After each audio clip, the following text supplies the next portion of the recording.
విశాఖపట్నం భీమిలి నియోజకవర్గం వైఎస్ఆర్సీపీ అభ్యర్థి అవంతి శ్రీనివాసరావు ప్రచారంలో భాగంగా ఈరోజు 5వ వార్డులో రాష్ట్ర సంయుక్త కార్యదర్శి మరియు మాజీ కార్పొరేటర్ పోతిన హనుమంతరావు ఆధ్వర్యంలో వైఎస్ కాలనీలో గడప గడపకు ప్రచారాన్ని కొనసాగించారు.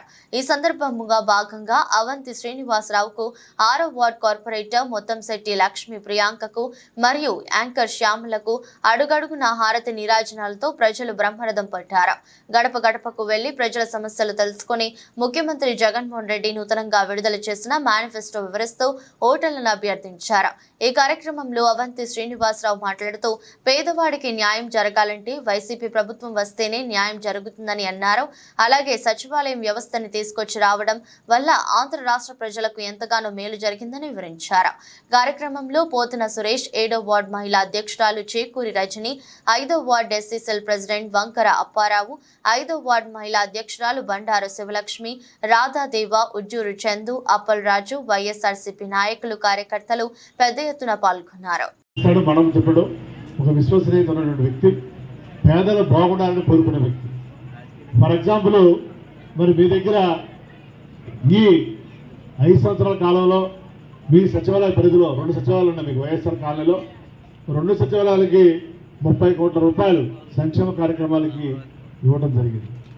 అలాగే మీ వార్డు మొత్తం మరి 150 కోట్ల పైనే 200 కోట్ల పైన ఇవ్వడం జరిగింది. మరి మధురవాడ మొత్తం 400 కోట్లు ఖర్చు పెట్టడం జరిగింది 5 సంవత్సరాల కాలంలో. అలాగే మన భీమిలి నియోజకవర్గం మొత్తం తీసుకుంటే 2250 కోట్ల సంక్షేమ కార్యక్రమాలకి 500 కోట్లు మరి అభివృద్ధి కార్యక్రమాలకు ఖర్చు పెట్టడం జరిగింది.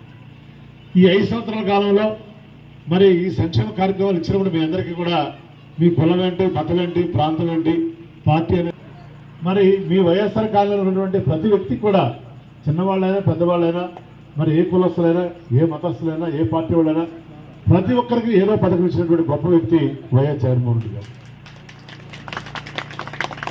రెండో పాయింట్ ఏంటంటే, గతంలో మనకి ఏదైనా సమస్య ఉన్నప్పుడు మనందరం ఏ మధురవాడో మరి లేదా విశాఖపట్నం కలెక్టర్ వెళ్ళాల్సి వచ్చేది. ఒక క్యాస్ట్ సర్టిఫికేట్ కావాలి.